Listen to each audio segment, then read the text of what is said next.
All right, this is for you young folks, younger than 40, most likely. I'm going to give you my experience when I was your age. I'll never forget, we had just moved back to Virginia. We had a baby in tow, 2 dogs, renting some crap house in Dayton, Virginia.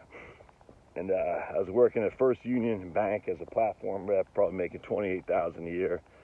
I could make some commissions, but I didn't like selling stuff for commissions. Doing loans, doing annuities and mutual funds. So we weren't making much money. We didn't really have a pot to pee in. They were renting this place.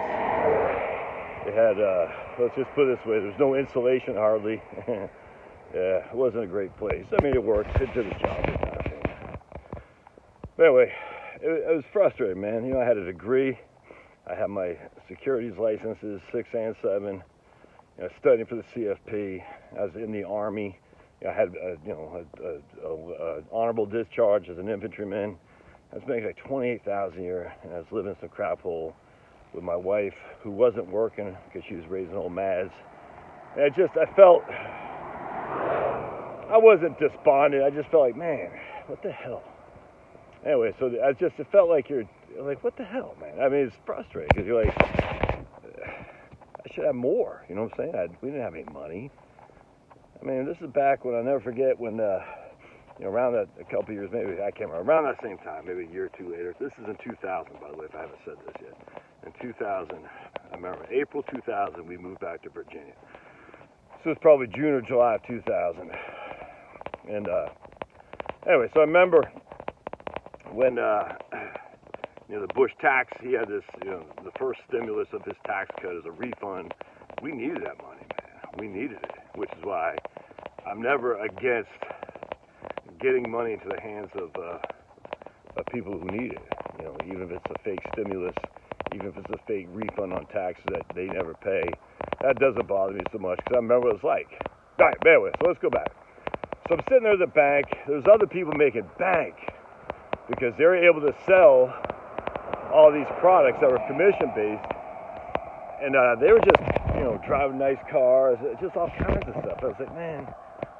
And of course, I'm always being compared to these guys, and my sales numbers were pretty good because I sold what I believed in.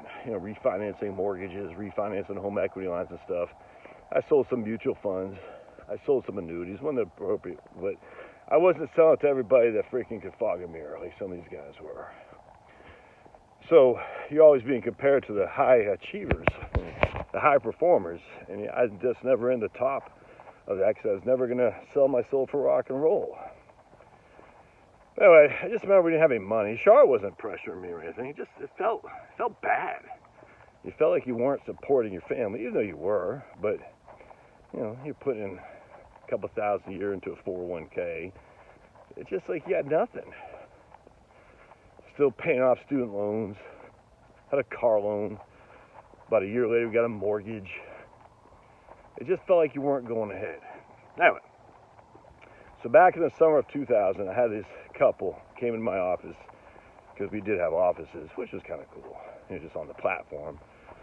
But they came in, and they were like 48, 49, something like that, and they had like $350,000 in investments, and probably another $60,000 in the bank. And they were coming in to pay off their mortgage. Nice people, but I was 26, 28, something like that. I guess 29.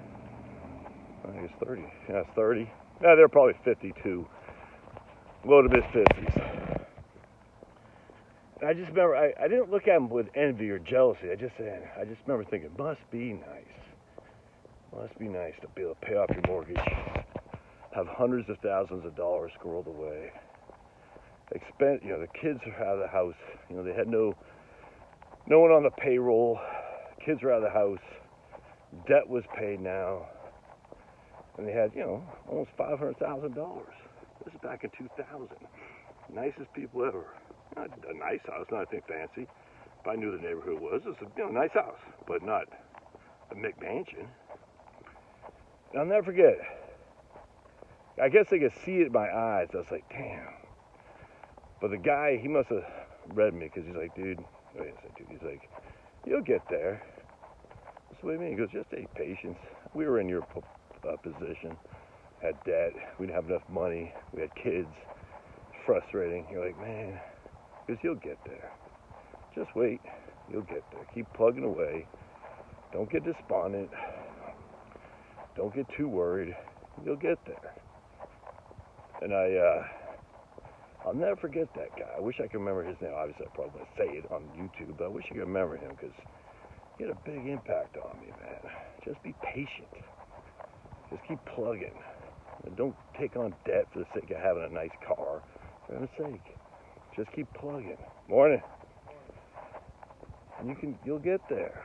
It's gonna take time, but patience, man. Watch the spending, watch the debt.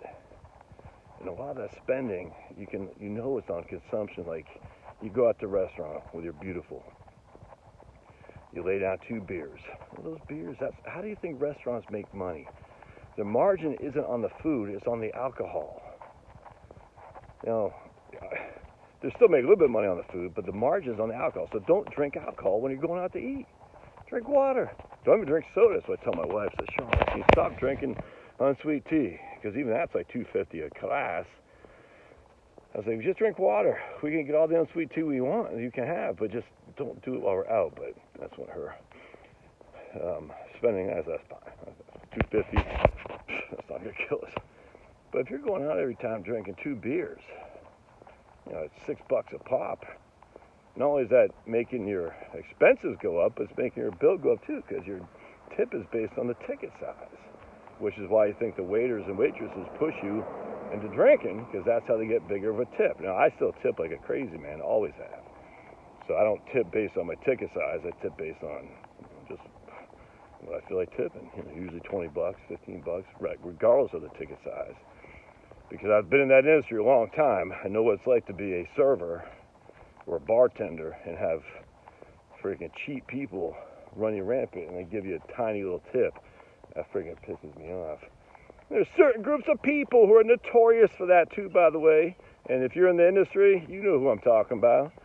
Certain groups of people, everyone's like, damn, I don't want to wait on these people. Everybody's like that. And you know what I'm talking about. Anyway, so if you're young and you're like, man, I'll never get there, just keep plugging. It takes time. It does. Just keep plugging. That's why the 10-10-80 rule is so great. 10% to church, 10% to or God, 10% to you, and 80% to live on. If you're at 120, you're spending 120% of your income, that boat's gonna freaking sink, man. You can't keep doing that. 10-10-80. 10% to God, 10% to savings, and 80% to live on. I'm telling you, get that in your head and just keep plugging.